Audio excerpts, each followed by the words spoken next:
Ok. Bueno, pues el día de hoy vamos a continuar con nuestra sesión 2. Permítanme compartirles la presentación.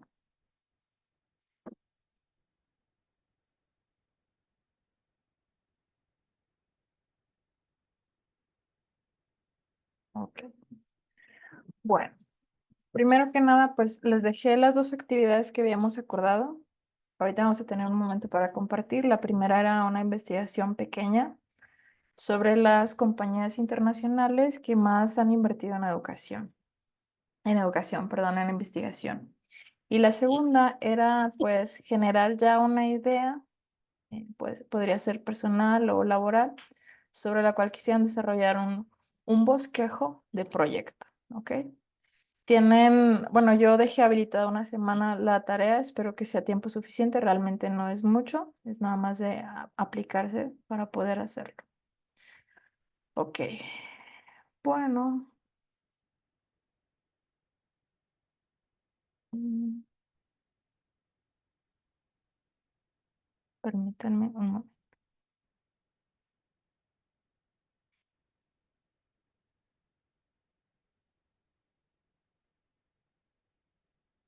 Ok. Bueno, pues la temática segunda que vamos a ver es una de las dos investigaciones. Tenemos la investigación cualitativa y la cuantitativa. Vamos a comenzar por la cuantitativa.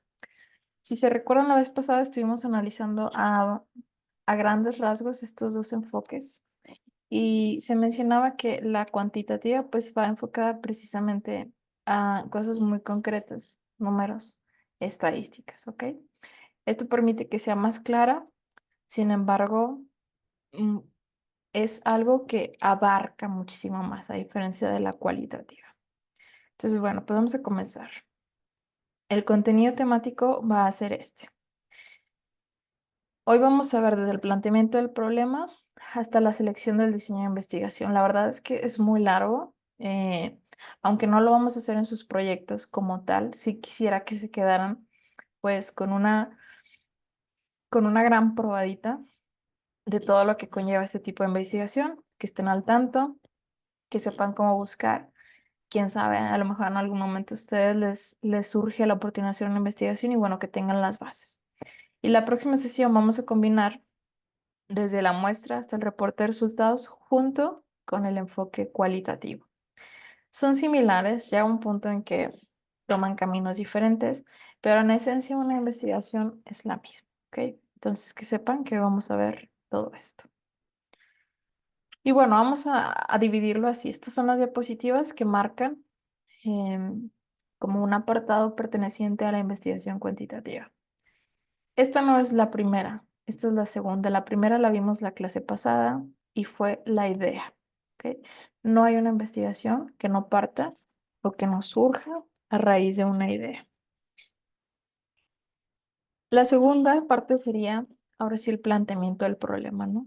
O sea, con esta idea que ya se tiene en la cabeza, que ya se genera una duda, ¿cómo puedo plantearla en un problema que me incite a investigar?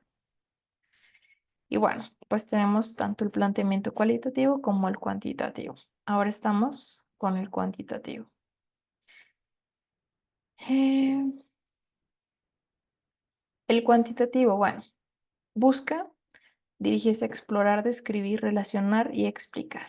Estos 4 verbos son claves y ahorita más adelante los vamos a ver de una manera muy estructurada. Este planteamiento es útil para evaluar, comparar, interpretar, establecer precedentes, determinar causalidad y sus implicaciones.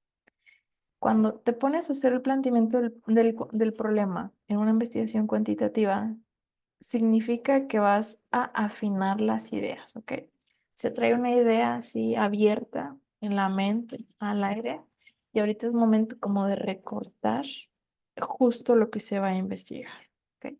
Por lo tanto, sus criterios son, va a delimitar, va a generar una relación entre variables. No sé si te acuerdas cuando cursaste el bachillerato que probablemente llevaste una materia similar que hablaban de variables dependientes y variables independientes y hay más variables, pero estas son las principales. Bueno, pues esas variables surgen en este tipo de investigación. Formular como una pregunta, a pesar de que sea un enunciado, hay que buscar la manera de que quede hecho como una pregunta. Y pues tratar un problema medible o observable, ¿ok? Esto es súper importante en una investigación porque de ahí parte el poder realizarla. Mientras más, como dice el dicho, ¿no? Lo que en el aire se dice, en el aire se queda. Igual las investigaciones que se dicen al aire, pues en el aire se van a quedar.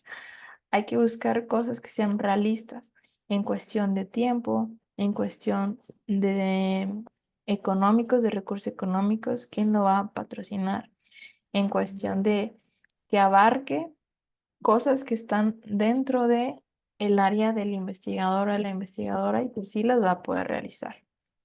Yo no podría, por ejemplo, intentar hacer una investigación en el desierto del Sahara cuando nunca me voy a ir a dar una vuelta al desierto del Sahara, ¿no? Por más que ame ese tópico, no tengo los medios ni es accesible, ¿ok? Entonces, bueno, de ahí va. Mm. Ok, el planteamiento cuantitativo tiene algunos objetivos, perdón, tiene algunos elementos y son muy importantes. El primero son los objetivos, ¿no? Toda investigación debe tener objetivos. ¿Por qué? Porque son las guías del estudio. Un objetivo te va a decir que sí y que no, ¿ok? Cuando nos dicen lo que no, ya nos da una pista. Entonces, los objetivos al momento de marcarse dan una claridad a la investigación. Ahora, los objetivos generalmente llevan un verbo. Los verbos, ahorita se los voy a pasar igual también. Hay investigaciones, contenidos educativos que nos propician una serie de verbos de acuerdo a lo que queremos alcanzar. Entonces, no es tan difícil andar buscando un verbo. Ya está, por ejemplo, la taxonomía de Bloom, que nos dice qué nivel quieres alcanzar, puedes utilizar estos verbos. O quieres hacer esto, están todos estos verbos. Entonces, los objetivos no deberían ser complicados. Las preguntas de investigación son otro elemento de este planteamiento y bueno, tienen que ser claras y con el qué del estudio. Es decir, la idea tiene que estar asociada siempre en las preguntas de investigación. Si yo traigo una maraña en mi mente, puedo traerla, pero tengo que bajarla a una pregunta entendible, clara. ¿Ok? Justificación del estudio, bueno, pues esto también es muy importante porque va a dar la razón por la que se está proponiendo hacer este estudio. No son caprichos de los investigadores, no son caprichos de las universidades, no es hacer una tesis por hacerla para pasar, es aportar. La clase pasada te comentaba que la mayor riqueza de las investigaciones es que se compartan. De nada sirve investigar sin que haya un compartir. ¿Qué más? Bueno, la viabilidad es lo que decíamos ahorita, que sea algo accesible, ¿no? Y las deficiencias en el conocimiento del problema, es decir, que lo que yo quiero investigar no se haya investigado antes. Que a lo mejor hay investigaciones que se acercan, pero no se ha investigado tal cual lo propongo yo. Las investigaciones repetitivas pues son una pérdida de tiempo. Cuando las quieras publicar, cuando se buscan publicar en una revista de investigación indexada, es decir, de un alto nivel, pues ya no va a haber oportunidad de hacerlo porque ya está, ¿ok? Entonces, bueno, tiene que ser también algo novedoso. Permítame un momento, solo voy a revisar una cuestión aquí.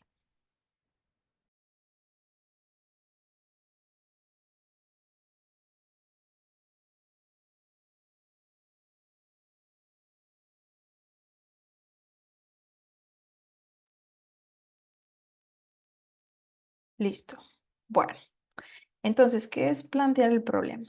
Ok, decíamos, es afinar y estructurar más formalmente la idea de investigación, ya que traes la idea, ya la masticaste, ya la platicaste, ya la pusiste en papel, como dijimos en la sesión pasada, ahora sí hay que estructurarla, ¿ok?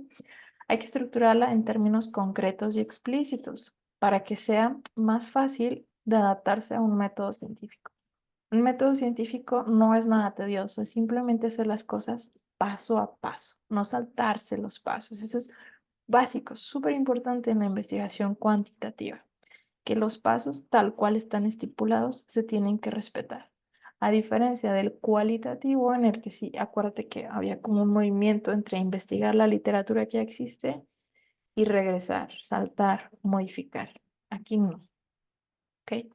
Entonces, bueno, es delimitar, es poner orden, es decir que sí y decir que no. El investigador también debe ser capaz no solo de conceptualizar el problema, sino también de escribirlo en forma clara, precisa y accesible. Esto es muy importante porque nos pasa en el día a día. Te traigo la idea en la mente, ¿no? Y al momento de decirlo, en vez de decir los 10 enunciados maravillosos que había preparado, digo uno. Que si me hice bolas, que si me puse nervioso, que si el contexto no ayudó. Bueno, en la investigación tiene que pasar lo mismo. Lo que se concibe, lo que se ha ideado, tiene que también escribirse de esa forma, ¿ok? Que la riqueza que se tiene en el pensamiento, ideando cómo plantear el problema, sea visible también en una manera escrita.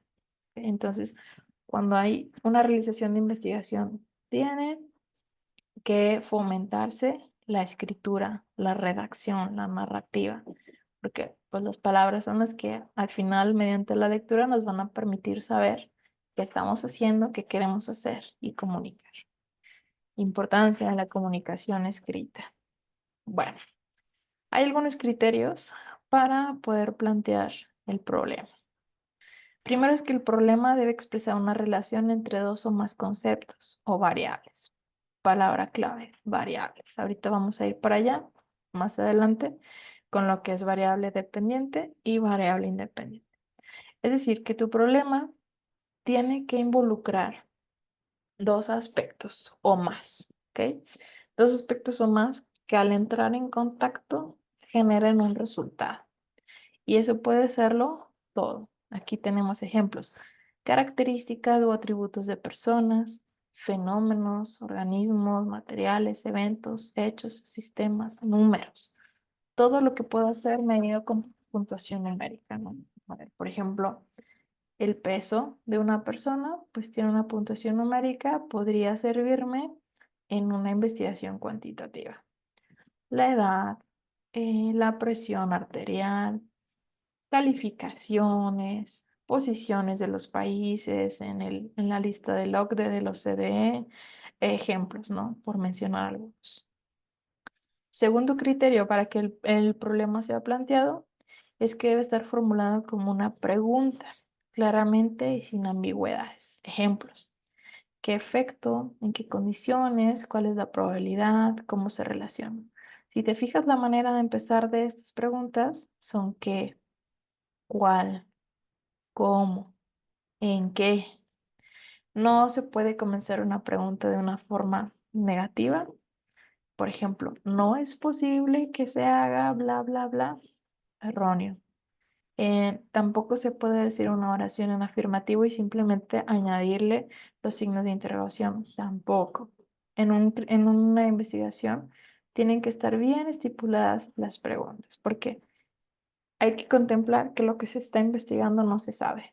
Entonces hay que hacer preguntas que fomenten su conocimiento. Y tercer criterio, el planteamiento debe implicar la posibilidad de realizar una prueba empírica, es decir, la factibilidad de observarse en la realidad objetiva. O sea, que se puedan hacer pruebas, que se puedan medir también en base a la experiencia, que sea concreto, ¿no? Mencionaba el libro, acuérdense que estamos trabajando con el autor de Sampieri, que está un poco enfocado más a lo cuantitativo, y él decía que, por ejemplo, estas investigaciones que quizá van enfocadas al estudio del alma o a la vida más allá de la muerte, pues aunque suenen interesantes y pudieran ser planteadas como un buen problema, en realidad, para hacer una investigación cuantitativa no nos estaría funcionando mucho con el tema de la realidad objetiva. Se puede hacer, pero no con este enfoque. ¿Ok? Avanzamos. ¿Qué elementos contiene el planteamiento del problema? Estos son los básicos mencionados por la bibliografía que nosotros estamos tomando como base. Algunos ya los mencionamos. los objetivos que tiene la investigación, las preguntas que tienen que estar bien estipuladas, la justificación, la viabilidad y la evaluación. Esto lo mencionamos hace ratito, así que avanzamos. Respecto a los objetivos, ¿qué nos dice? Bueno, los objetivos nos dicen, eh, es necesario saber qué se pretende con la investigación, es decir, a dónde nos va a llevar esta investigación. Algunas investigaciones buscan resolver problemas, ¿ok? Entonces, si quiero resolver un problema, tengo que mencionar cuál es el problema y qué propongo yo para que se solucione, porque a través de esa propuesta es que se desarrolla toda la investigación. Puedo proponer algo y al final de la investigación entender, darme cuenta, analizar, comparar que lo que propuse pues realmente no funcionó, ¿ok? O sí. Los objetivos deben expresarse con claridad y ser específicos. Les comentaba que, por ejemplo, en esta temática hay un apoyo muy grande con lo que se llama la taxonomía de Bloom. La pueden buscar así. Son unas listas en las que este personaje hace ya varios años aportó. Es decir, tú quieres alcanzar cierto nivel, utilices una lista de verbos. ¿Ok? Y bueno, conforme se vaya avanzando en la investigación, siempre hay que tener claro cuál es el objetivo o los objetivos que se formularon al inicio, porque puede ser tanto el involucramiento del investigador, la emoción o incluso ir descubriendo cosas nuevas a lo largo de la investigación que podría perderse. Pero para eso son los objetivos, para estar ahí recordando, oye, esta investigación dijimos que iba por acá y luego para acá buscando esto. ¿Ok? Entonces, bueno, objetivos son súper claros, como todo en la vida, ¿no? Que deberíamos tener objetivos para no andar ahí perdiéndonos. Respecto a los verbos, es muy común en las investigaciones utilizar este tipo de verbos en el enfoque cuantitativo. Describir, analizar, determinar, estimar, demostrar, comparar, especificar, valorar, indicar, relacionar. Solo por mencionar algunos, que puede haber muchísimos más. Incluso algunos de ellos van a estar ligados con lo que vamos a ver ahorita más adelante de 4 aspectos. Y bueno, también es importante, aquí remarca Sampieri, que los objetivos que se especifiquen deben ser congruentes entre sí. ¿Ok? Es decir, no sirve de mucho poner objetivos distantes porque entonces la investigación va a apuntar para todos lados y en realidad quien le tira todo a nada le atina, ¿no? Así dice el dicho. Entonces en la investigación va igual.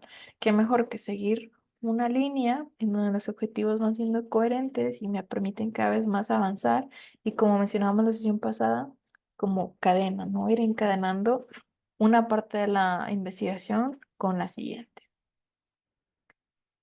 Bueno, si alguien tiene alguna duda, acuérdense con confianza, interrúmpanme y con gusto platicamos. Respecto de las preguntas de investigación, bueno, aparte de definir los objetivos, es muy importante eh, plantear el problema que se va a investigar a partir de preguntas. El ser humano por naturaleza es preguntón. Los niños chiquitos cuando aprendemos a hablar, cuando aprenden a hablar, lo primero que hacen es soltar preguntas, preguntas, preguntas. Entonces la naturaleza evoca, ¿no? Esa naturaleza, por así decir, del propio ser humano de preguntar, de indagar, de conocer de dónde, cómo, para qué. ¿Ok? ¿Qué ventaja tiene hacer preguntas? Bueno, pues que las preguntas cuando son directas minimizan la distorsión, ¿no? Como en las conversaciones del día a día. Una pregunta que está como hecha bolas, pues te deja hecho bolas, ¿no? Si la pregunta es clara y concreta, la información que se obtiene probablemente va a ser clara y concreta.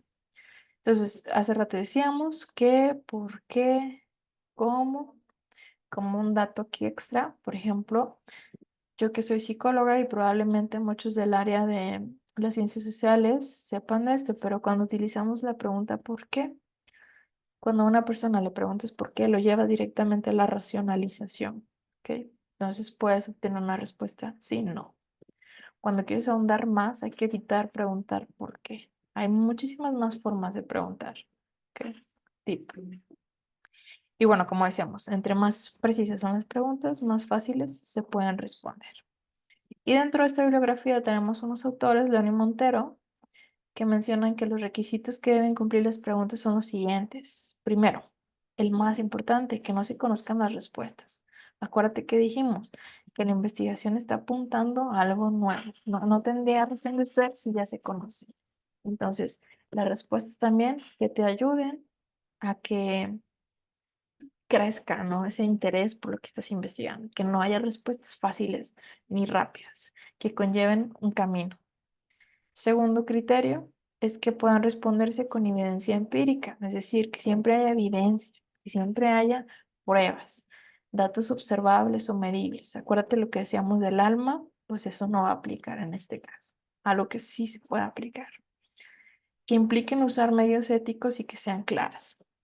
Bueno, aquí viene un tema muy importante, corresponde en parte a lo que se llama bioética, y es que cuando vas a involucrar a seres humanos en tu investigación, pues debes cumplir con algunas cosas en el sentido de que tienes que tener su autorización, ¿ok? Y más cuando los involucrados son menores de edad. Tiene que haber un mayor de edad que responda por ellos, ¿no? No sé si alguna vez te han llegado a ti, ¿cómo se dice? Encuestas de investigación por Google o en físico, no sé. Y al inicio te dice qué es la investigación, para qué se está haciendo, cuáles son los medios que van a utilizar, cuál es el propósito, dónde se va a publicar, ¿no? Si tú autorizas todo eso, estás ayudando, bueno, le estás haciendo el camino más fácil al investigador en que sus medios para obtener su información realmente sean éticos, ¿no?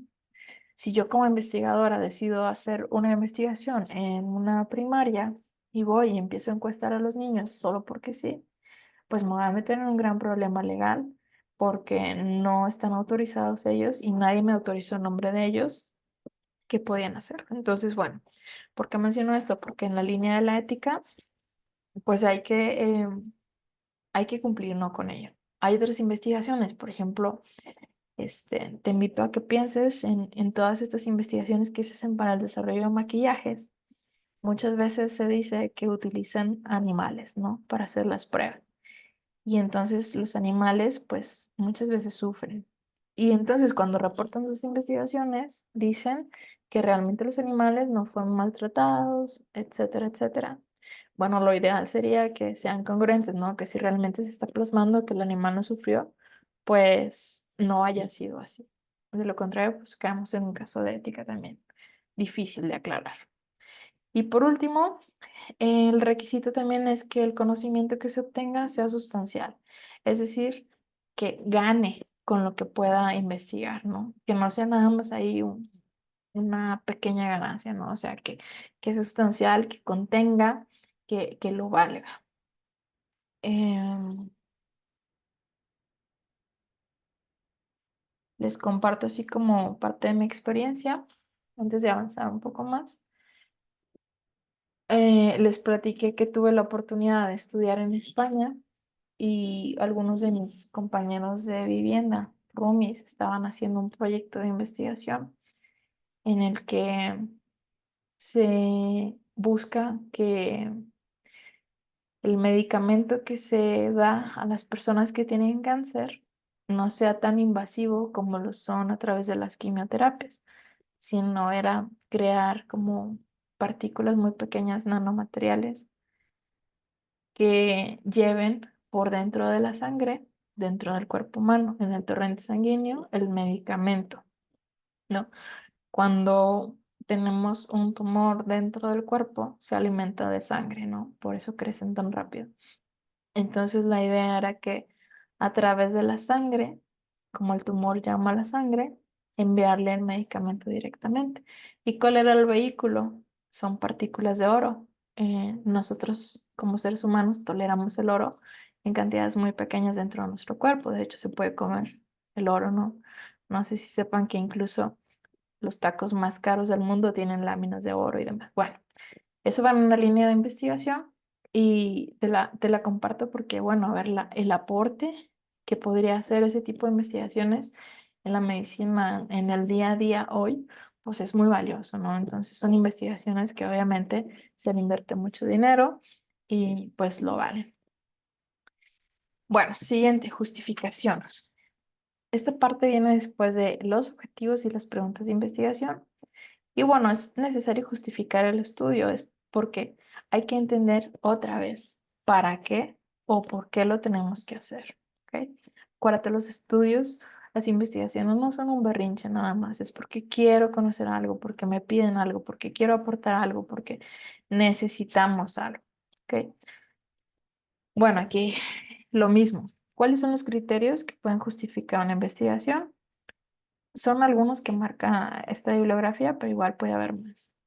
Conveniencia, relevancia social, implicaciones prácticas, un valor teórico, una utilidad metodológica, ¿no? Una utilidad metodológica eh, va a la parte de hacer procesos que puedan cada vez simplificarse un poco más, ¿ok? Entonces, pues puede ser mucha investigación médica, por ejemplo. Un valor teórico, pues es quizá comprender algún concepto a gran escala. Y bueno, relevancia social, pues hay muchas cosas que importan, ¿no? Hay investigaciones que a lo mejor nunca van a impactar en nuestras vidas, pero sí en la vida de los demás. Por ejemplo, este tema del cáncer, ¿no? Si nosotros no tenemos a alguien cercano al cáncer, probablemente nos sea indiferente este tipo de estudios, pero que sepan que existen y que se están haciendo un montón de estudios de esta índole. ¿Qué más? Bueno, la viabilidad. Habíamos dicho que es tener en cuenta todos los recursos con los que cuentas para poder hacer esta investigación. En el caso de nosotros como estudiantes, pues nuestra viabilidad a lo mejor no es tan amplia como un investigador profesional, pero sí tenemos ciertas cuestiones viables. Desde si tienes, no, si tienes o no un coche, si tienes o no tiempo, dónde vives, qué quieres investigar. No quisiera yo, por ejemplo, si yo vivo en el sur de Saltillo, hacer una investigación en una escuela que está en el norte de Saltillo, pues porque simplemente el tráfico, no, ahí te encargo cómo lo vas a hacer. Entonces, algo que sea viable, algo que te permita realmente hacerlo. Y bueno, también es súper importante lo del tiempo, ¿no? El tiempo no nada más es el tiempo en el que voy y me involucro en el laboratorio. Ahorita vamos a ver qué es el laboratorio, en el campo, con las variables, sino también el tiempo que yo lo voy a invertir a sentarme, a escribir, a leer. Ahorita tenemos a ver la importancia de leer antes de hacer una investigación. Y tengan muy en cuenta que los investigadores pues tienen empleos de tiempo completo, ¿no? Podrán estar sentados en un escritorio todo el día, pero en realidad conlleva muchísimo trabajo intelectual, mucha lectura. Entonces, bueno, lleva tiempo, no es que se saque de un momento para otro.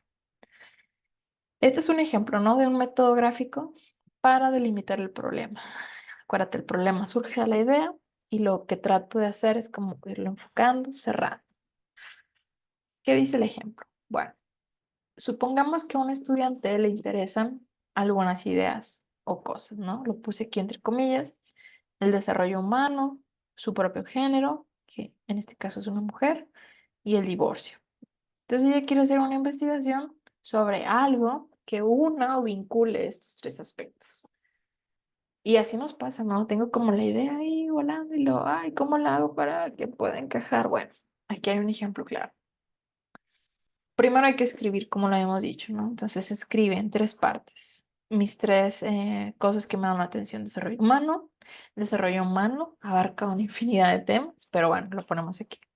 Las mujeres. No todas las mujeres somos iguales, sabemos de diferentes edades, lugares, cuerpos, pesos, etcétera, etcétera. Divorcio. Bueno, a ver, las personas que están en situación de divorcio, pues también es muy diferente de cuándo te divorciaste, las razones, etcétera, etcétera, ¿no? Entonces son tres cosas que son amplias de por sí. ¿Cuál sería el paso dos? Bueno, buscar conceptos más específicos para sus conceptos generales. ¿Cómo sería aquí? Bueno, ella elige el tema de autoestima, perdón, ella elige el tema de desarrollo humano y entonces el desarrollo humano abarca uno de sus múltiples campos, es el autoestima. Entonces, ella elige la autoestima. Las mujeres, pues eligió a las mujeres paceñas.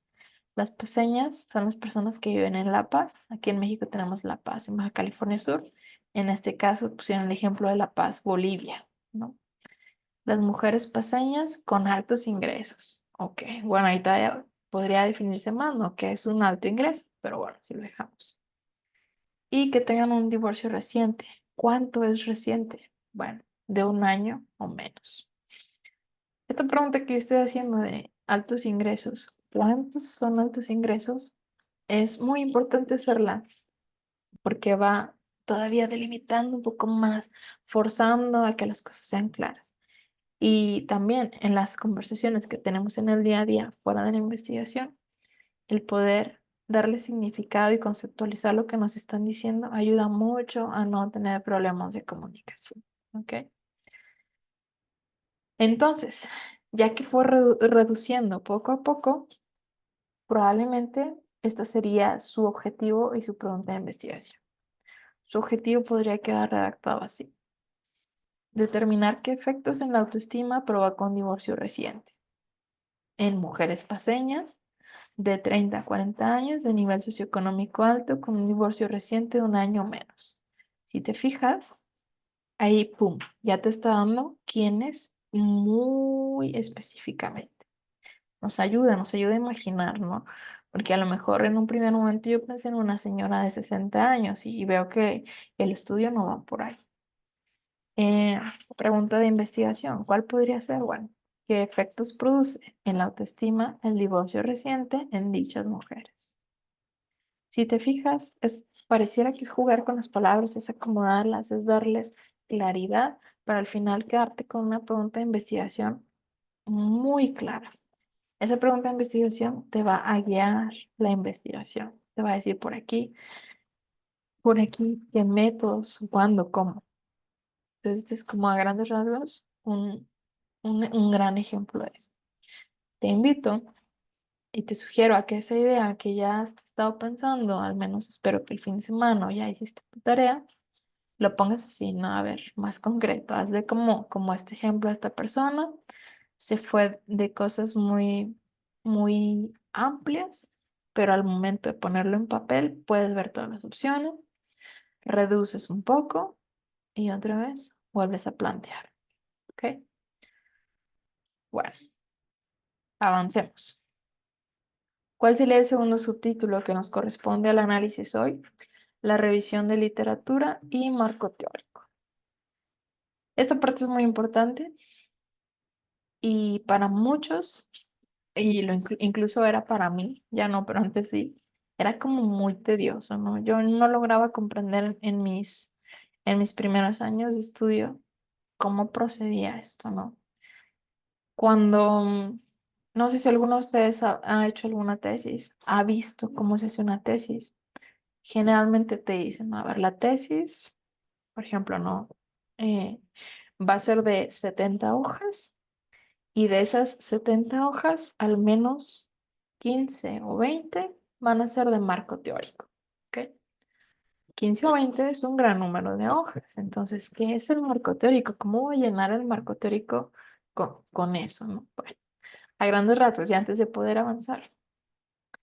La revisión de literatura, lo mencionamos la clase pasada de una manera muy rápida, es conocer a través de la lectura lo que ya se dice, se sabe y se ha publicado de lo que tú quieres investigar. ¿Ok? Es lanzarte a ver qué hay. Y una vez que registras qué hay, lo pones en tu marco teórico. Es como si copiaras y pegaras. Pero no es nada más copiar y pegar, es darle como un saborcito, una redacción, es decir, mira, en este tema está esto, ir como acomodando y obviamente darle credibilidad a la gente que ya publicó eso. Que ahí viene una temática también un poco tediosa para la cuarta sesión, que es las citaciones del app. Bueno, entonces, el desarrollo de la perspectiva teórica. Esta es la tercera etapa de la investigación cuantitativa. proporciona el estado del conocimiento, es decir, de aquí para arriba, ¿no? De todo lo que ya está ahorita en conocimiento, por ejemplo, nuestras investigaciones van a ser en el año 2024, todo lo que hay hasta antes del año 2024 sobre mi tema, con eso voy a trabajar. Da el sustento histórico. Ahora, aquí es muy importante que no busques cosas que tengan más de 10 años, por así decir, porque significa que ya están obsoletas. A no ser que sea una teoría muy importante, por ejemplo, ahorita puedo pensar en una teoría de la personalidad que propuso uno de los padres de la psicología, Sigmund Freud. Pues bueno, que lo hizo hace varios siglos, sigue vigente y es buena, ¿no? Pero me refiero, por ejemplo, a lo de los 10 años, no sé, alguna investigación sobre un medicamento, pues a lo mejor ese medicamento después de 10 años ya quedó atrás, ¿no? Algún sistema educativo, pues claro que los países vamos cambiando con el paso de los años, entonces siempre buscar, ¿no? Estoy en el 2020, en el 2024, voy a buscar cosas más o menos del 2013 para acá, algo que me sirva, ¿no? De actualidad. Bueno, ¿cuáles son las funciones de esto? Orientar al estudio, inspirar a nuevos estudios, prevenir errores, ayudar a formular hipótesis, ampliar el horizonte, proveer de un marco de referencia y establecer la necesidad de la investigación. Vamos a avanzar un poco más. El desarrollo de la perspectiva teórica se vuelve tanto un proceso como un producto, ¿ok? Un proceso de inmersión en el conocimiento que existe, como te decía, es echarte un clavado a toda esa información que ya existe. Pueden ser, ahorita ya el APA permite videos, YouTube, Instagram, TikTok, buscadores, ahorita te voy a enseñar a utilizar uno. eh, pues ya no podría decir si enciclopedias o no, porque no sé si aplique ya con lo antiguas que son, pero hay muchísimas maneras de tener acceso a, perdón, a los documentos que ya existen de tu tema, ¿no? Es importante aclarar que marco teórico no es lo mismo que teoría, ¿ok? Cuando tú busques un tema, probablemente encuentres una teoría que se acerca a explicarla. Es importante y es válido que la tomes en cuenta, pero tampoco es que te cases con una teoría, ¿no? Porque esa teoría precisamente ya le pertenece a alguien más, ya se hizo una investigación para poderla comprobar como teoría.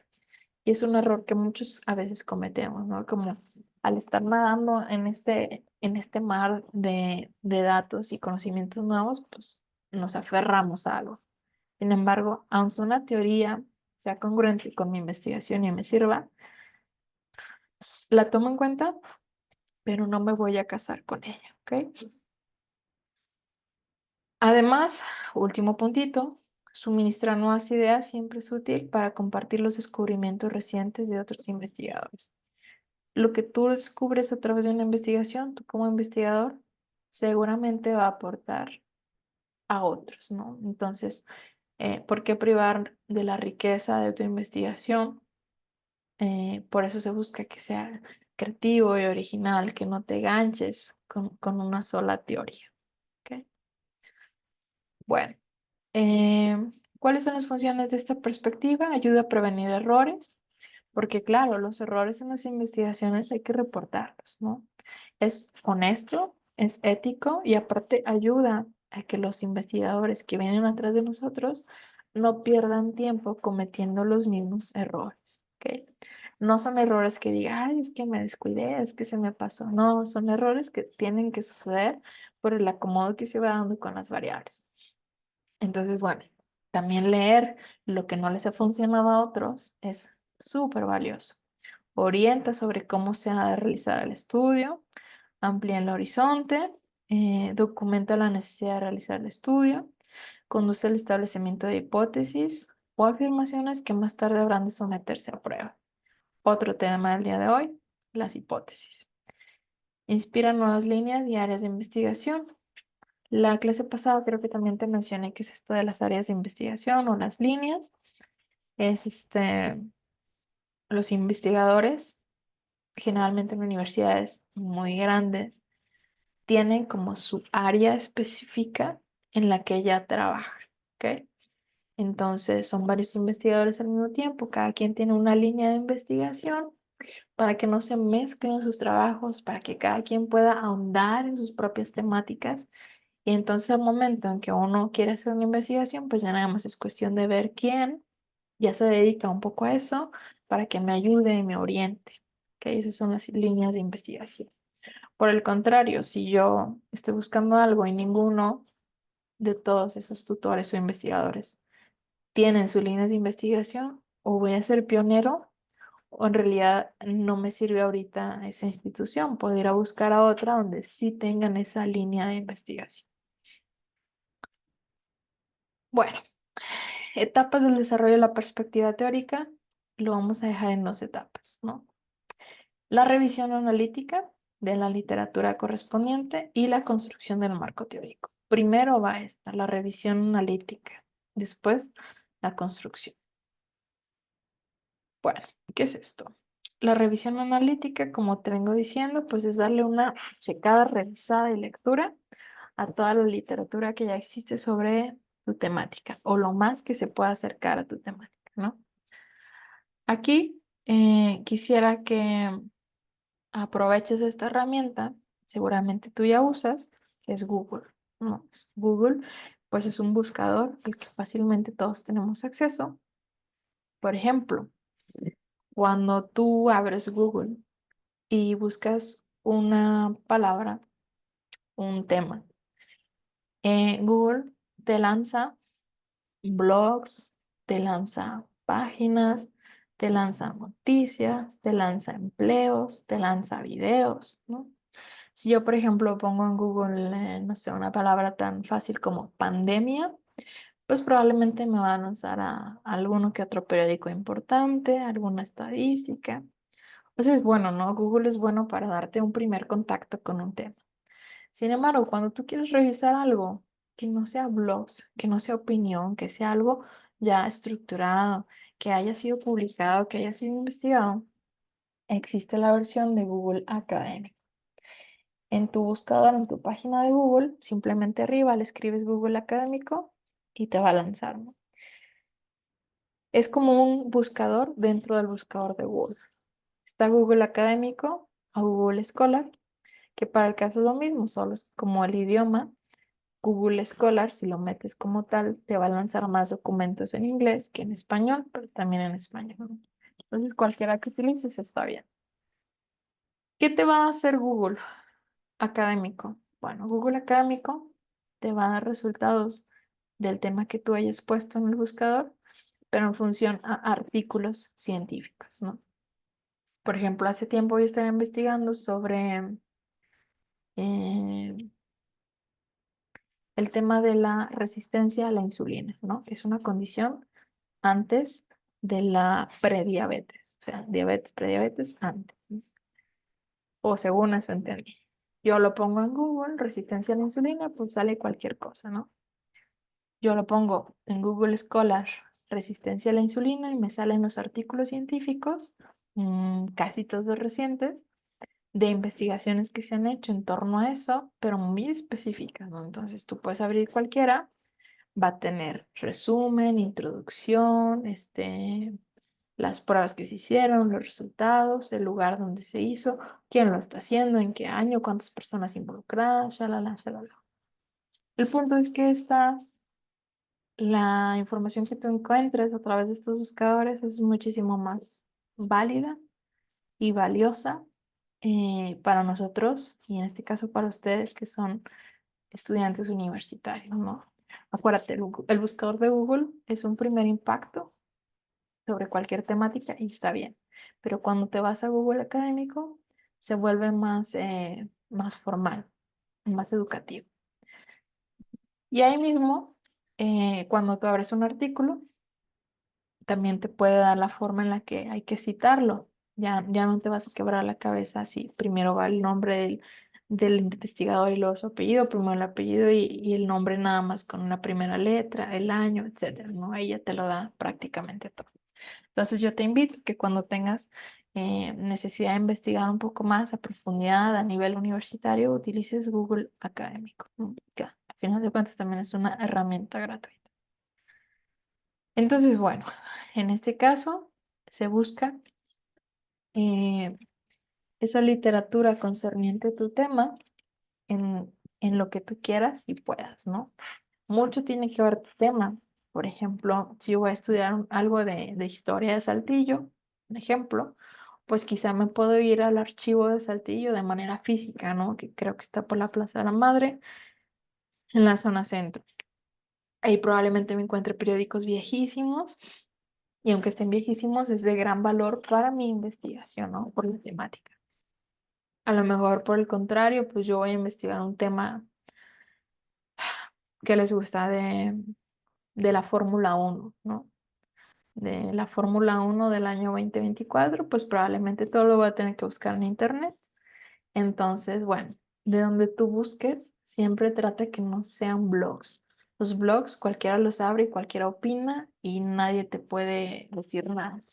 Busca cosas que sean viables, ¿no? Que tengan el punto .org al final. Entonces, bueno, tu primer paso es identificar esta literatura que te sirve para tu investigación.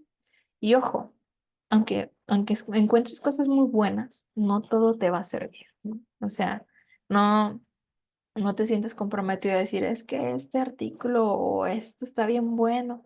Sí, pero si no te sirve, déjalo. No te enfrasques en eso. A alguien más le servirá. ¿Ok? Hay que ser muy críticos aquí sobre qué sí te sirve y qué no, y lo que no, déjalo ir. Ni siquiera lo guardes, ¿no? No pierdas tiempo en eso. Enfócate en lo que sí. ¿Qué se busca al consultar la literatura? Bueno, se buscan definiciones, teorías, resultados, casos, ejemplos, instrumentos utilizados para medir o evaluar los conceptos, hipótesis comprobadas, datos específicos, enfoques, bla, bla, bla, todo lo relacionado al tema de investigación. ¿Ok? Bueno, ¿qué te puedo decir? ¿Qué te va a revelar esta literatura, esta revisión que tú hiciste? Ojo, esta revisión de literatura, como dije antes, se lleva su tiempo y mucho tiempo. Es dedicarle tiempo a leer publicaciones, investigaciones de otras personas que van adelante de ti y no es que estés leyendo chismes ni noticias, o sea, es lectura que contiene gran información, entonces a veces no es fácil de digerir. Sin embargo, si ya estás en un nivel universitario, significa que tienes la capacidad para poder comprenderlo. Puede ser lento y puede ser lectura tras lectura, pero la capacidad la tienes. Entonces, bueno, por eso ni te agüites, ¿no? Todos empezamos batallando al inicio con la revisión de la literatura. Bueno, ¿qué nos va a decir? Que hay una teoría completamente desarrollada, que probablemente lo que tú estás buscando ya lo buscaron, ¿no? Entonces te diría, pues no busques eso, ya te diste cuenta que no. Que hay varias teorías con soporte empírico, ¿ok? No significa que te vas a casar con ellas, acuérdate de nada más ver, echar un ojo y darte una idea. Que hay piezas y trozos de teoría con cierto respaldo empírico que sugieren variables potencialmente importantes. Es decir, a ver, como que aquí hay material y puedo rescatar una que otra variable. Ahorita vamos a ver qué es la variable y me la traigo, ¿no? Para mi investigación. O que hay descubrimientos interesantes pero parciales, es decir, como que les falta ahí. O que aún hay cosas sin estudiar y que pues a lo mejor no tienen nada que ver con lo mío. A lo que quiero llegar con esta diapositiva es que puedes encontrarlo todo, ¿no? Puedes encontrar qué falta o qué no falta y dónde puedes aportar tú un poquito más.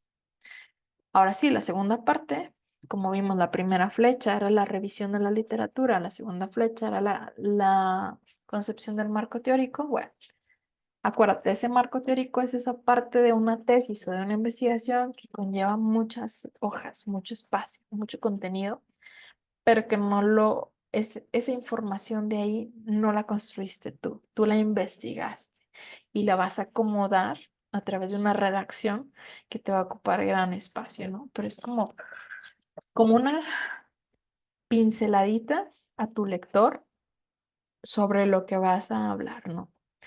Entonces, bueno, un buen marco teórico no es aquel que contiene muchas páginas.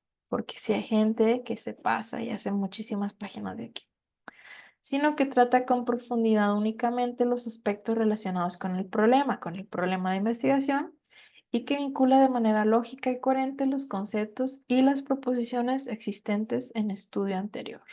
¿Ok? Construir el marco teórico no solo significa reunir información, sino también ligarla e interpretarla. Ojo, aquí te decía, es muy importante la redacción. ¿Por qué? Porque tu marco teórico tiene que ser interesante, tiene que tener coherencia, no es nada más ir pegando párrafos por pegar párrafos, porque eso cualquiera, ¿no?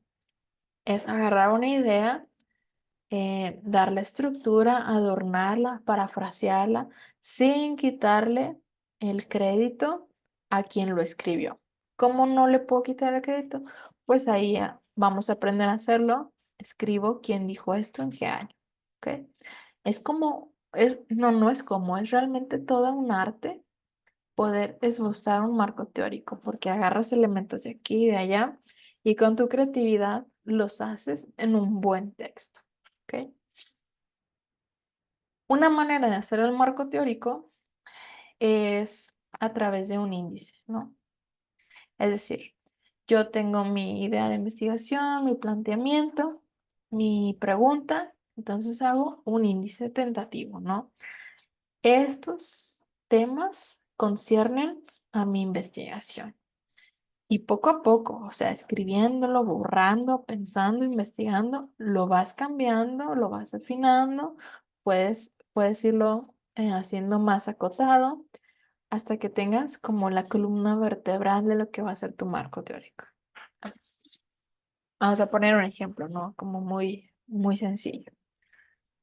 Yo quiero hablar, pues, del fútbol mexicano, ¿no? Y entonces voy a hacer un índice tentativo de, pues, del fútbol mexicano. Voy a empezar a poner pequeños aspectos. Quiero hablar del fútbol mexicano de mujeres, de hombres, del sur del país, del norte del país, de equipos que son relativamente nuevos, de equipos que son relativamente viejos, solo a los que han ganado alguna temporada o de los que no. Y voy ahí, ¿no? Construyendo, voy vertebrando. De hecho, aquí hay una imagen, está como bastante recortada, pero lo que quiero es que te des una idea de, por ejemplo, aquí está el tema y empieza, ¿no? Son ideas, ¿eh? Son ideas, soltando ideas que creo que conciernen a mi tema principal. Y luego de este tema, de este subtema, creo que le conciernen esto, o a este esto, ¿no?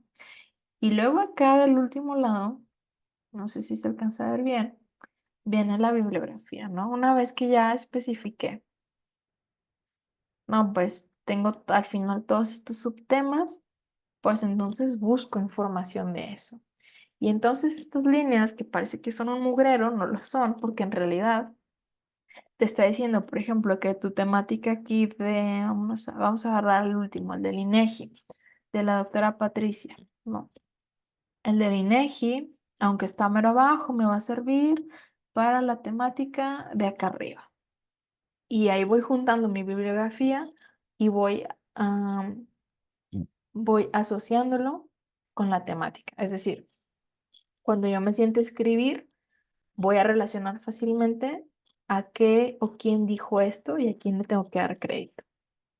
Si te fijas, esto también lleva tiempo, es sentarte a pensar, analizar, a escribir, a hacer bosquejos, a equivocarte, a borrar, pero la verdad es que es un trabajo intelectual muy desafiante que creo que genera gran satisfacción, ¿no? Porque a final de cuentas es una investigación tuya.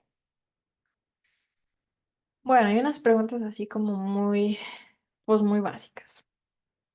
¿Cuántas referencias deben usarse para el marco teórico? Acuérdate, una referencia es cuando lo que está escrito no lo escribiste tú y lo dijo alguien más y tienes que mencionar.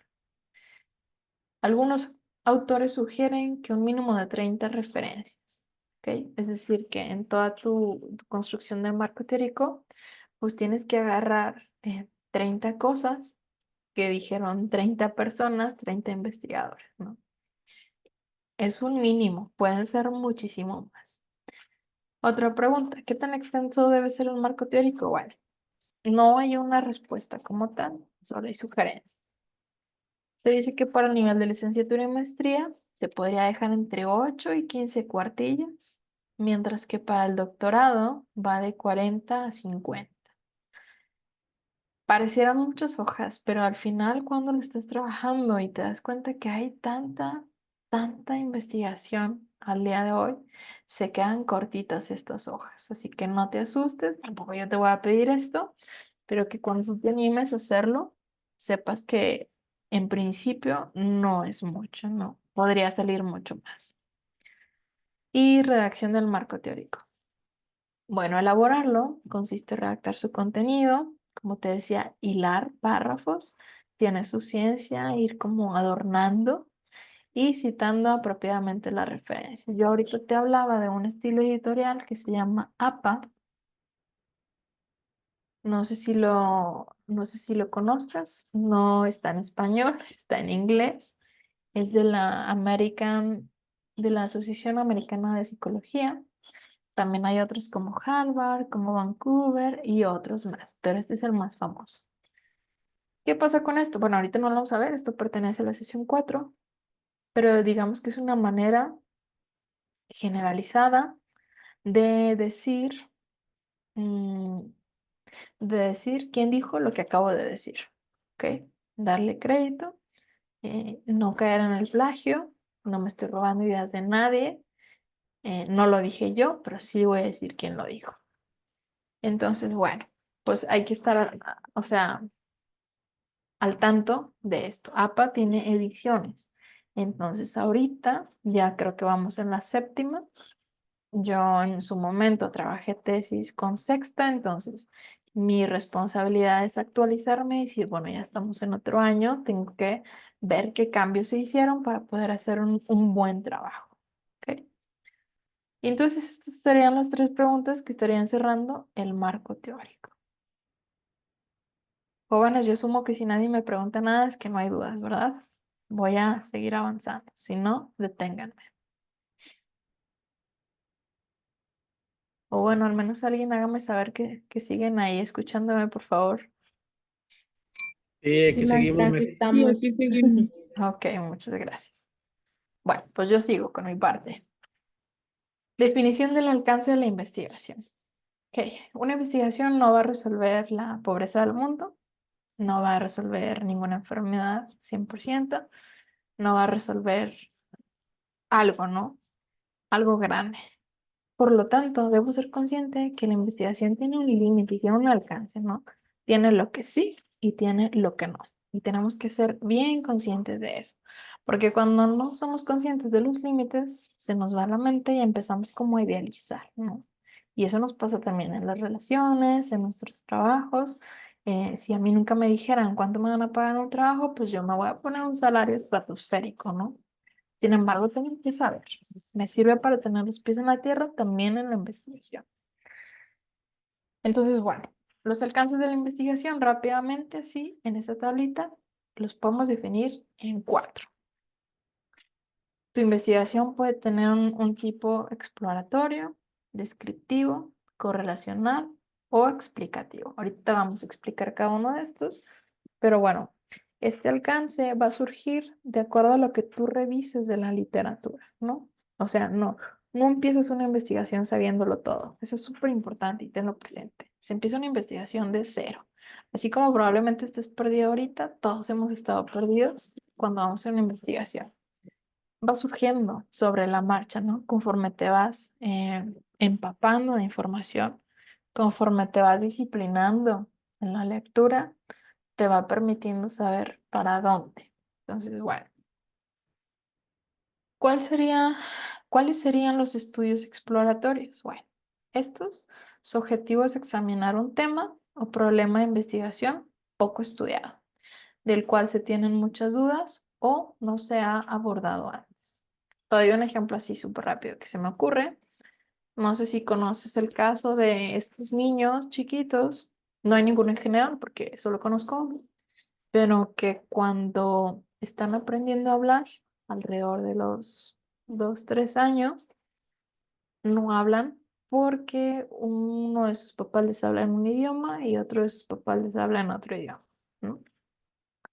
Creo que realmente hay poca investigación de eso. O sea, ¿qué pasa en el cerebro de un niño que cuando ya le toca hablar, no se anima a hablar porque no sabe qué idioma utilizar o así, ¿no? Entonces, bueno, a lo mejor ese es un estudio que sería digno de explorar, porque pues, nuestra realidad no es que en Saltillo o en México estemos expuestos a un ambiente bilingüe, mucho menos trilingüe. Entonces no es algo normal, ¿no? No. Por normal me refiero a que no es algo común que pase. Segundo puntito, es decir, cuando la revisión de la literatura reveló que tan solo hay guías no investigadas e ideas vagamente relacionadas, ¿no? Es decir, que si este es mi tema de investigación, el ejemplo que les puse, pues las pocas publicaciones que haya digan que el cerebro está simplemente confundido, ¿no? Pero no den más explicaciones. Entonces ahí mi investigación va a ser de tipo exploratorio. Por otro lado, tenemos los estudios descriptivos, que son, bueno, con frecuencia la meta del investigador consiste en describir fenómenos, situaciones, contextos y sucesos, detallar qué son y cómo se manifiestan. Ahora creo que todos sabemos lo que es una pandemia, pero antes del 2019 o del 2020, ni yo lograba comprender, yo creo que ustedes tampoco, que era ciencia cierta una pandemia, ¿no? El alcance que podía tener, cómo iba a limitar a la población, etcétera.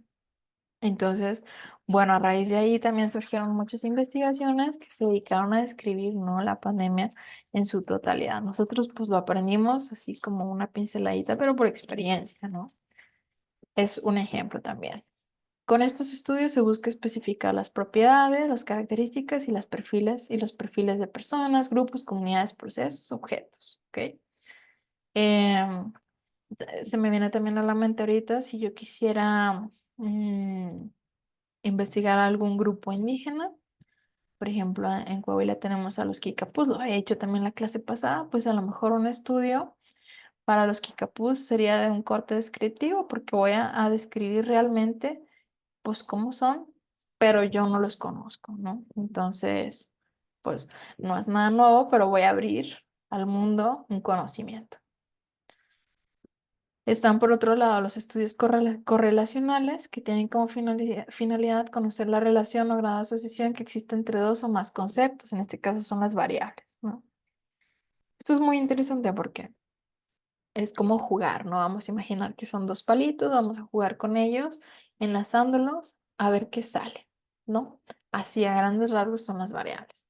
Pero las variables pues permiten un montón de experimentos, ¿no? En el tercer puntito dice que por lo tanto esos estudios asocian variables mediante un patrón predecible para un grupo o población. Esto, por ejemplo, ayudaría mucho en alguna investigación en la que yo quisiera tocar el tema como del ejercicio y bajar de peso, ¿no? Tengo ahí dos variables. Dos variables que ahorita vamos a ver qué son, pero son como dos propiedades que al momento de juntarse tienen que generar un resultado. Y si yo modifico una de estas, el resultado se va a modificar, ¿no? No es lo mismo que yo haga ejercicio 15 minutos al día a que yo haga ejercicio 2 horas al día. Va a tener consecuencias considerables probablemente en mi peso, ¿no? Y a esta podría entrar una tercera variable, que dice que puede ser 3 o 4. Puede ser también la alimentación. No es lo mismo que yo haga 15 minutos de ejercicio al día y solo tomo Coca-Cola y como pan, a que yo haga 15 minutos de ejercicio todos los días y yo tome agua y coma frutas y verduras. ¿No? Mi peso, pues va a ir en función de esas variables, ¿no? A pesar de que pareciera que son lo mismo, pero no lo son. Este tipo de estudios se me hacen muy interesantes porque, pues, lo que se hace es la manipulación de las variables para ver qué tantas posibilidades existen y qué tantos resultados hay. Es muy, muy bueno, pero pues también conlleva su trabajo. Y el cuarto tipo son los estudios explicativos, que pues van más allá de la descripción de conceptos o fenómenos, es decir, están dirigidos a responder por las causas de los eventos y fenómenos físicos o sociales. Como su nombre lo indica, su interés se centra en explicar por qué ocurre un fenómeno. ¿Ok? Los fenómenos sociales, pues hay muchísimos. Por ejemplo, aquí en mi otro trabajo, les comparto, es una universidad privada, pues la verdad es que considero que es un nivel socioeconómico alto y entonces a muchos de los alumnos que son becados, cuando son becados al 100%, eh, al final no terminan, o sea, dejan pues la escuela por un conflicto como social.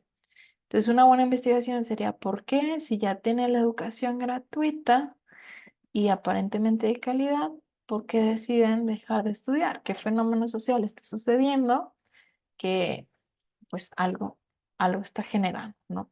Entonces, bueno, es también un simple ejemplo. Vamos a avanzar en esta última media hora con las hipótesis. Las hipótesis son muy importantes y a veces en el día a día platicando decimos, ah, yo tengo la hipótesis de que esto y esto. Bueno, ¿qué es una hipótesis? Pues es, antes de que lo veamos teóricamente, pues pudiera decir, yo tengo la hipótesis de que, pues, estos jóvenes en clase realmente me están escuchando porque nadie me dice que no se escucha nada, ¿no? Entonces, bueno, ya yo tendría mis medios para comprobarlo. Pues un medio que utilicé fue lanzar una pregunta, ¿no? A lo mejor otro medio podría ser quedarme callada, a ver quién habla y me dice, Miss, no se escucha nada. O no sé, yo tendría mis métodos para corroborar mi hipótesis, ¿no? Entonces, bueno, las hipótesis son esas ideas o esas aseveraciones que yo me hago respecto a un tema, pero no están comprobadas, ¿ok? Apenas voy a intentar comprobarlas. Bueno, ¿qué nos dice Sampieri sobre las hipótesis? Primero que nada, la investigación son las guías junto con los objetivos, ¿ok? Las hipótesis indican lo que tratamos de probar y se definen como explicaciones tentativas del fenómeno investigado. Es como decir, aquí está mi pequeña apuesta de esta investigación, porque por lo que ya investigué, ya leí de mi tema, pareciera que es esto, ¿no? Se derivan de la teoría existente y deben formularse a manera de proposiciones. La teoría existente, ¿cómo la supe? Ah, pues leyendo el tema que quiero investigar.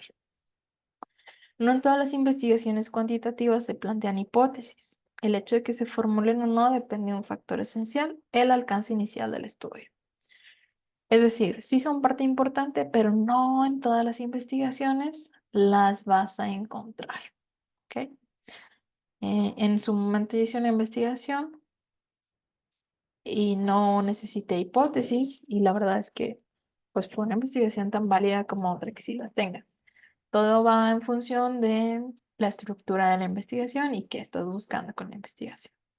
Pero bueno, entonces las hipótesis es eso que tú propones que va a ser la respuesta muy probablemente a tu planteamiento del problema, ¿ok? Sin haber desarrollado todavía la investigación. Tú quieres probar algo y prácticamente estás apostando por ello a través de una hipótesis. Ojo, las hipótesis, a ver, que si las compruebas, pues bien, y si no, también, porque el hecho de que algo te salga negativo quiere decir que por ahí no era, y saber que por ahí no era ya es ganancia, ¿ok? Entonces, no te agüites si algo no sale como esperabas, incluso también en la vida, porque al menos pues ya sabes por dónde no es. Conocimiento tienes, ya tú sabes si lo utilizas a tu favor.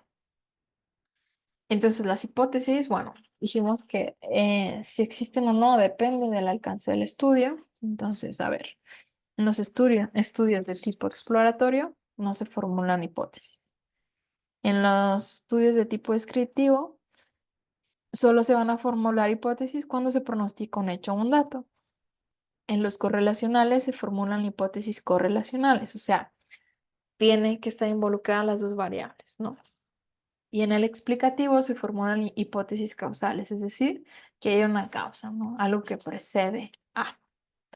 Entonces, bueno, como decíamos, las hipótesis pueden ser más o menos generales o precisas, abarcar dos o más variables. Te ponía el ejemplo del peso, la alimentación y el ejercicio, que en este caso ya serían tres, pero pueden ser dos o más. Pero en cualquier caso son solo afirmaciones sujetas a comprobación empírica, es decir, solo las vas a poder comprobar una vez que las pongas en experimentación o las verifiques en la realidad cuando sea cuestión de trabajar con personas. Entonces no tengas miedo cuando te toque hacer una hipótesis, incluso en la vida diaria, ¿no? Una hipótesis no quiere decir que estés emitiendo una ley, ni una teoría, ni mucho menos. Es simplemente que en base a lo que tú sabes, corta, poca, mucha investigación, tú ya supones que es eso. ¿Ok?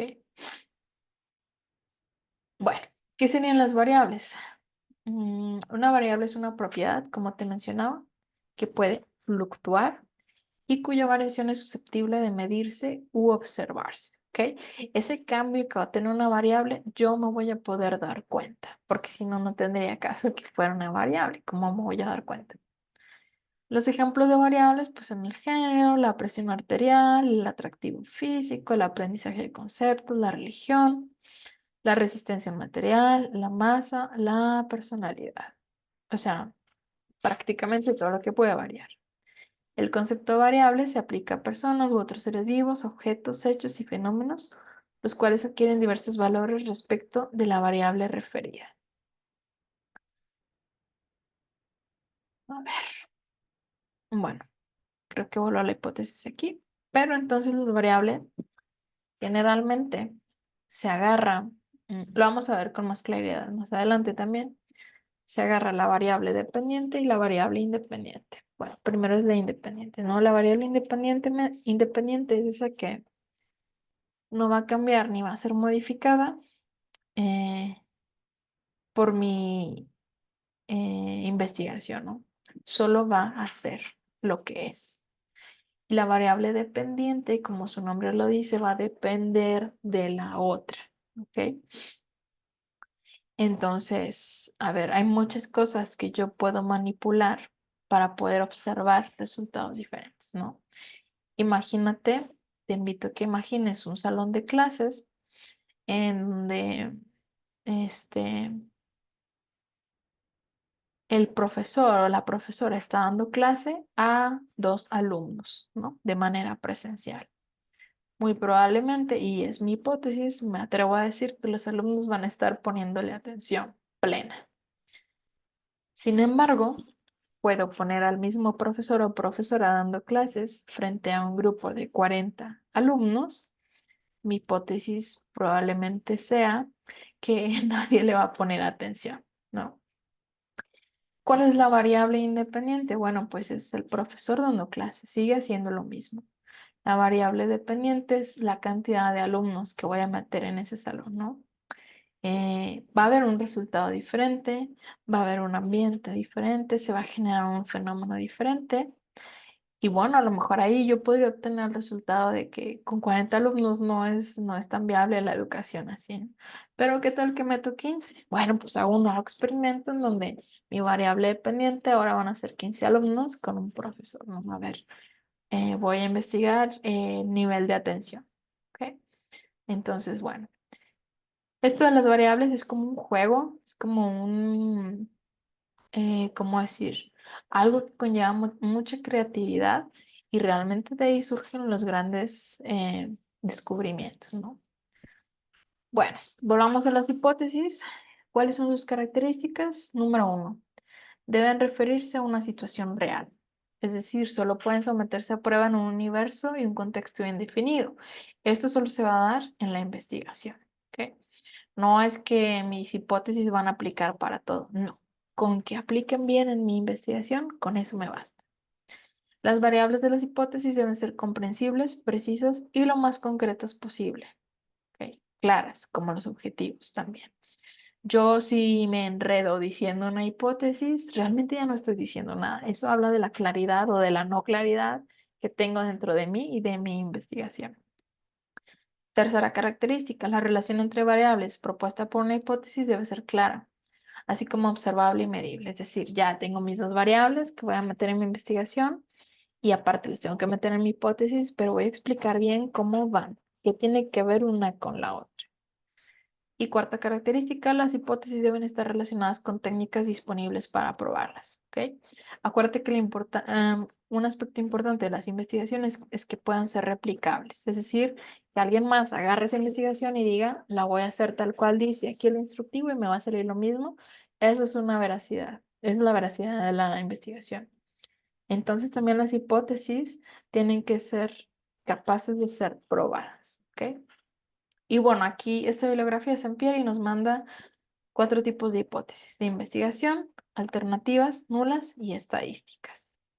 Bueno, a ver, las estadísticas no las vamos a explicar porque esas se explican por su propio nombre, ¿no? Hipótesis que tienen que ver con estadística. Las hipótesis de investigación pues son proposiciones tentativas sobre las posibles relaciones entre dos o más variables, que son como las más comunes.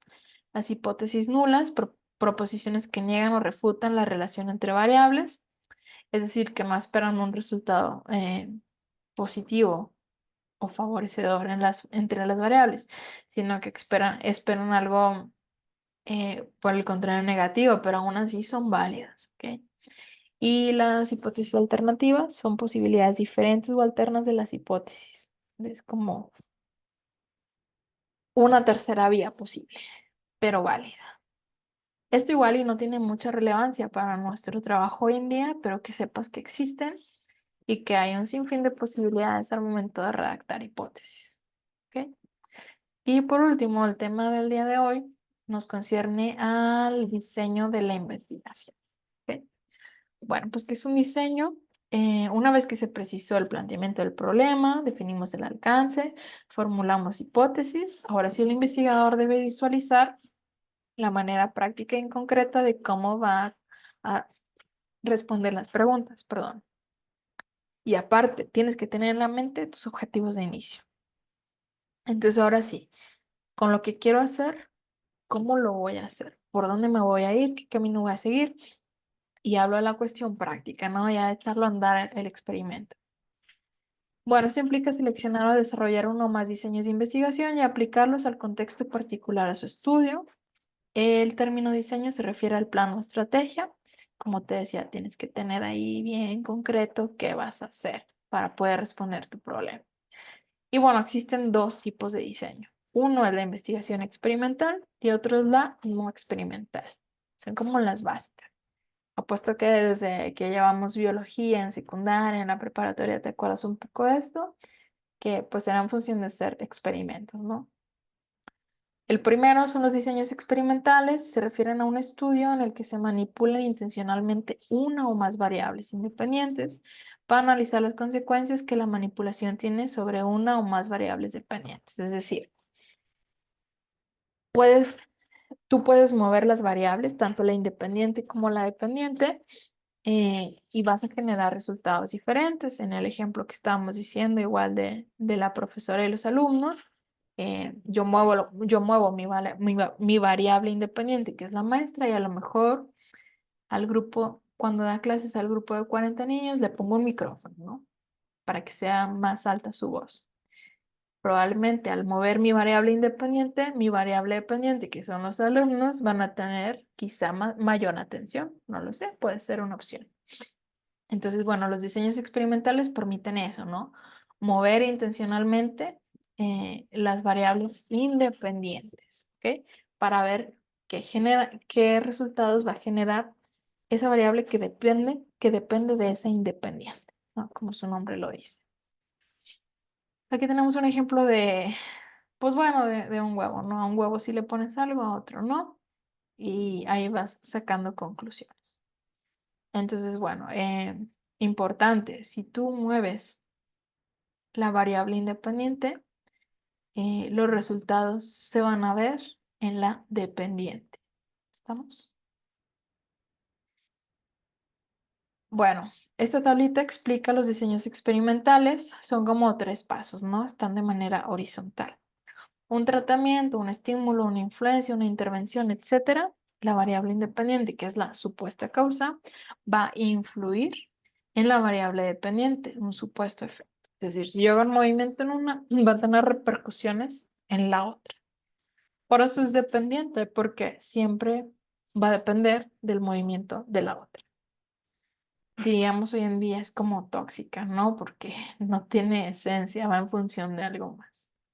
Por lo tanto, un tratamiento psicológico quizá va a reducir la depresión, un tratamiento médico mejora la artritis, que es una condición ósea, un nuevo motor revolucionario incrementa la velocidad, ¿sí?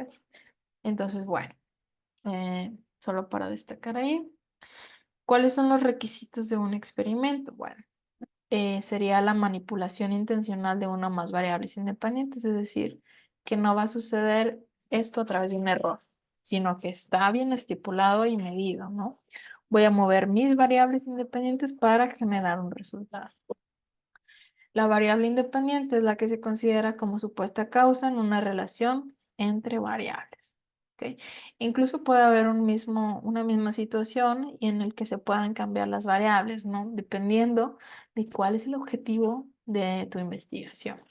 En unos será la variable independiente el profesor, en otros será la variable independiente el alumno, porque ¿qué es lo que estás buscando? No, no es que todo sea ni negro ni blanco, es que estás buscando para poder acomodar tus variables.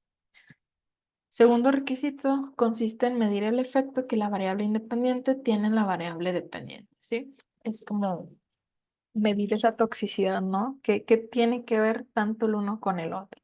¿Depende al 100% una variable del otro? ¿O depende al 80%? ¿Depende al 40%? ¿O depende al 5%? ¿No? Y ya viendo eso, pues probablemente se puedan visualizar con mayor facilidad los resultados. Y tercero, la validez interna. Es el grado de confianza que tiene de que los resultados del experimento se interpretan adecuadamente y sean válidos. Esto es muy importante, ¿no? Que los experimentos tengan validez, ¿no? Que no es un experimento ahí hecho por hacerlo, a ver qué sale, sino que realmente estén bien hechos y que tengan la fiabilidad. Ahorita estamos poniendo el ejemplo de un maestro y un alumno, pero te invito a que te imagines esos experimentos que hacen con los próximos medicamentos que tú y yo vamos a tomar. Y claro que yo espero que los experimentos que pasaron esos medicamentos sean completamente válidos, ¿no? O sea, que no digan, ah, no, sí, funcionó en perro, va a funcionar en personas. No, o sea, yo confío en que están haciendo las cosas bien. ¿Cuáles son los contextos generales de los experimentos? Bueno, tenemos dos, de laboratorio y de campo, ¿no? En los experimentos de laboratorio, experimento en que el efecto de todas o casi todas las variables independientes, influyentes, no concernientes al problema de investigación, se mantienen reducido lo más posible. Es como un ambiente más manipulado, controlado. En cambio, en el de campo, el experimento en una situación más real o natural en la que el investigador manipula una o más variables. Es decir, es como un poquito más abierto, ¿no? Me atrevería a decir que cuando es de campo, se da un trabajo más con personas, ¿no? En contextos muy específicos. Y cuando es de laboratorio, pues casi todo se manipula. No sé si ustedes han visto estos programas, últimamente son como muy famosos y así se llaman, ¿no? Experimentos dentro de prisiones. Hay un programa muy famoso en Netflix, la verdad es que no me acuerdo cómo se llama, se los debo, sobre en una cárcel en Estados Unidos, abren todas las puertas y los dejan sin guardias. Ah, creo que sí se llama experimento. Entonces es como, a ver, un sistema, en este caso sería el laboratorio, que siempre tiene todo como muy medido, y de repente ya no hay guardias y ya no hay puertas ni candados, pero siguen dentro de la cárcel. ¿Qué va a generar? ¿Realmente va a ocasionar un caos o surge un orden interno que propicia la unión de los prisioneros o qué? ¿No? ¿Cómo sería de campo? Bueno, pues a lo mejor en esa situación, pues en vez de haber 20 guardias, quizá ahora solo va a haber 10, pues se manipulan menos variables, ¿no? Es como un poquito más natural porque en realidad siempre viven con guardias y ahora son también guardias, pero en menor cantidad. Y bueno, por otro lado tenemos los diseños no experimentales. Se definen como la investigación que se realiza sin manipular deliberadamente las variables. Acuérdate que en el otro está todo controlado, en este ya no tanto. Se trata de estudios en los que no hacemos variar en forma intencional las variables independientes para ver su efecto sobre otras variables. Ojo, palabra clave, no va de forma intencional. En el otro estaba todo medido, calculado. Aquí no. Lo que se hace aquí es observar fenómenos tal como se dan en su contexto natural para poder analizarlos. ¿Ok? Para esto también se presta mucho el comportamiento animal. Observar animales en sus contextos realmente, al menos para mí, es una maravilla, ¿no? Supongo que para los investigadores que se dedican a eso, pues con mayor razón. Y bueno, hasta aquí llegaríamos el día de hoy.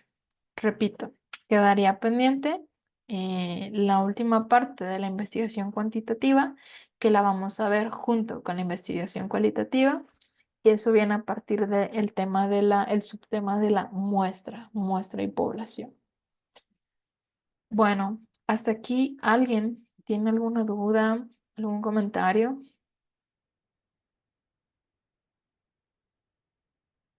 Ok. Bueno, de mi parte sería todo. Nos estaremos viendo la próxima semana. ¿Ok? ¿Para cuándo ¿Qué tenemos más? perdón, Ah, mande, para- dígame. tenemos hasta cuándo para subir ¿cómo se llama? La investigación que nos hizo? A ver, no, la investigación que vamos ¿de cuál investigación hablas? ¿Cómo se llaman los ejercicios que nos puso Ah, ok. eran dos, era investigar dos compañías que han, ¿cómo me dijo?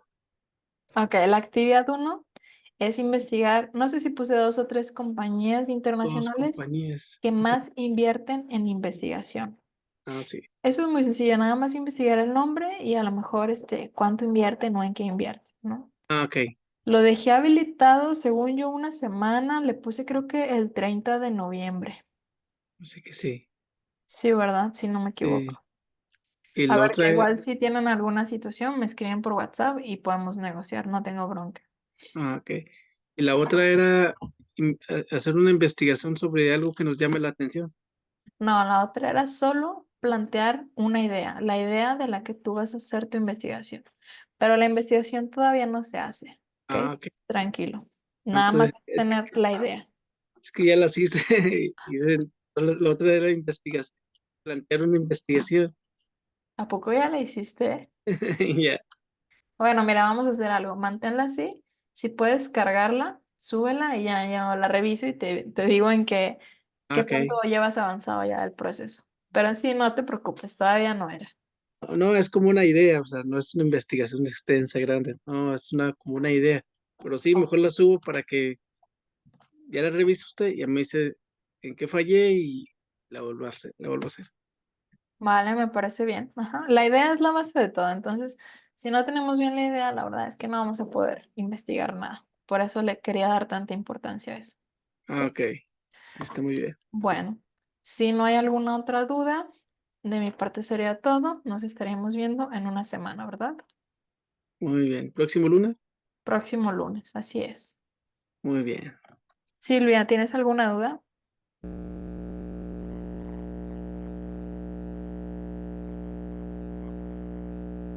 No sé si estás diciendo algo, Silvia, no te logro escuchar.